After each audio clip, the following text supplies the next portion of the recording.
Greetings. In this mini lecture, we move away from the executive branch of the government, which, as we've talked about, really has three components to it when you think about it: the monarch, the prime minister, and the cabinet.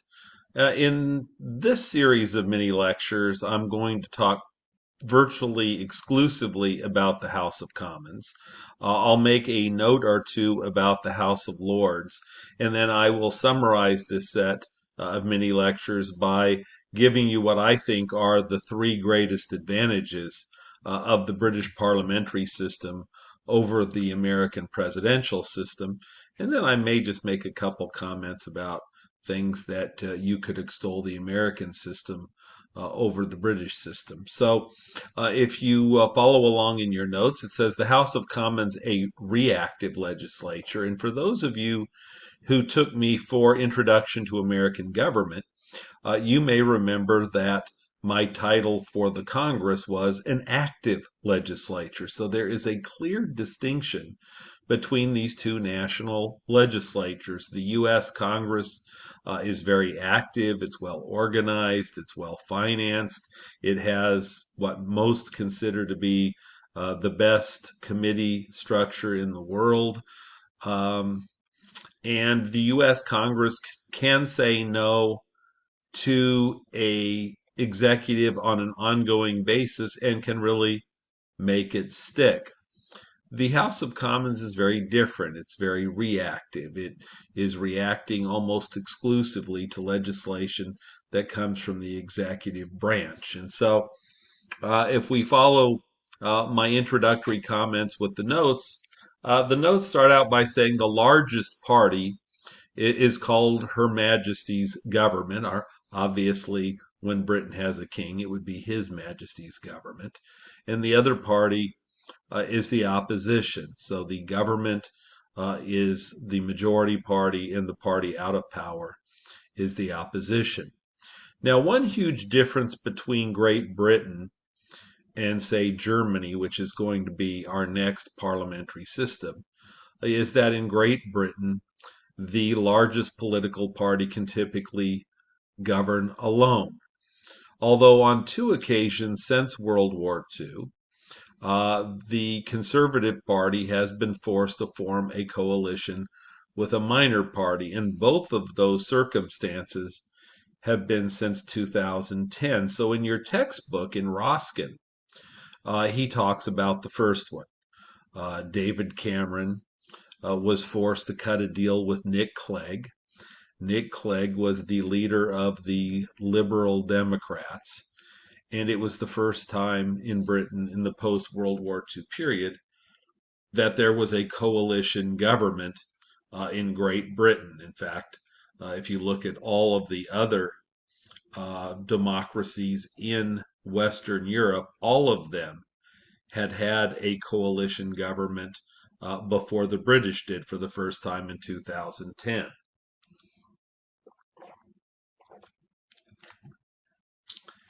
In the 2015 election, the Conservatives once again got a majority. And then in 2017, Theresa May called for an early election, and it backfired on her, and she was forced to form another coalition government with a tiny Irish nationalist party. And that lasted for a couple of years. And of course, now Boris Johnson's Conservative Party is governing on their own. When we turn to Germany after we finish France, one of the things that's intriguing about the German political system is that the Germans have always had a coalition government, that no party has had a majority in the Bundestag, although Angela Merkel got very close on one occasion. So in Britain, the tendency in almost all cases is one party is governing alone. When we get to Germany later, no party has governed alone. In Britain, the parliament building is very small. It's designed for only about 400 members and not the 650 members 651 if you count the speaker, and I'm not going to count the speaker. So if I ask you a question on the exam about the size of the House of Commons, your answer will be 650. So if you have the good fortune to watch Question Time, and you can go on to YouTube and uh, put British Question Time on there. My very favorite. I obviously haven't seen them all, but I've probably watched.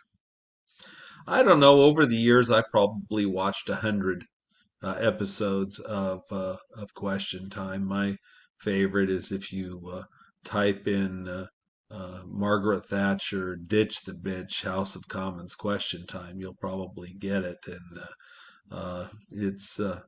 it's pretty entertaining and uh, kind of intriguing, the fact that they went after Mrs. Thatcher so viciously. And what's even more interesting is just how brilliant Mrs. Thatcher was in responding to her opposition. So it's intriguing. I wrote that the House of Commons typically meets 190 to 210 days a year. And the point that I'm making there, that's not a test item, but it's that it is a full-time legislature. If you look, for example, at the National Assembly in France, it meets um, not even half as often. It is more of a part-time legislature, really, with two legislative sessions. Unlike the United States Congress, the House of Commons is a reactive legislature with virtually all legislation originating with the executive branch. Since World War II, nearly 97%, and the last figure that I got was 96.6%, so I'll round it up. Nearly 97% of government legislation was approved because of the strict party discipline in the Commons. Keep in mind that, unlike in the United States, the Prime Minister must be able to count on a majority of the House of Commons to stay in power. If a majority in the House of Commons loses confidence in the Prime Minister and or the Cabinet, remember, they can formally vote no confidence. Now, that hasn't happened for a while. The last time there was a formal vote of no confidence was in 1979, when Margaret Thatcher, who was the opposition leader, was able to coordinate a vote of no confidence against the then Prime Minister Callahan. Usually, what has happened, and what has happened since that last formal vote of confidence, is usually party leaders are able to pressure a prime minister to resign before there is a formal vote of no confidence. And as you can see in your notes, that list of prime ministers who have resigned is fairly lengthy, right? Just in the last 30 years, since 1990, Prime Ministers Thatcher, Blair, Cameron, and May have resigned from office. And I told you that that is one of the huge differences that exists in the British system and the American system. And that is that a lot of prime ministers become prime minister not because of an election, but because their predecessor has resigned. So that's how Boris Johnson became prime minister. Theresa May resigned. Theresa May became prime minister because David Cameron resigned. Gordon Brown became prime minister because Tony Blair resigned. And John Major became prime minister because Margaret Thatcher resigned. We certainly have no examples of this since 1990. No president has died or resigned, so no one has taken office as president other than through an election. The last person to become president in the middle of a term was Gerald Ford when Richard Nixon resigned. But Richard Nixon is the only president in the history of the United States to resign. We've had 4 prime ministers resign just in the last 30 years. So, an intriguing distinction between the two systems.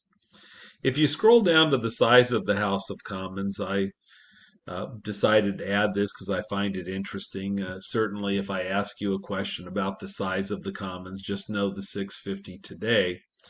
But unlike the United States, where the U.S. House of Representatives has had 435 members since the 1920s, and obviously the Senate has had 100 members since Alaska and Hawaii joined the Union as states in 1959. So for over 60 years, the Senate has been the same size. There isn't that level of stability in terms of the size of the chamber in Britain. As I have written, it has varied over time. From 658, it was 658 for a long time, from 1801 to 1885. It was increased for a little over 3 decades to 670. The Commons got as large as 707 members. That was the most in the modern era in 1918. And the Commons has been as small as 625 members in 1950. But notice how many changes there have been in just the last few decades. For example, the House of Commons had 659 members in 2001.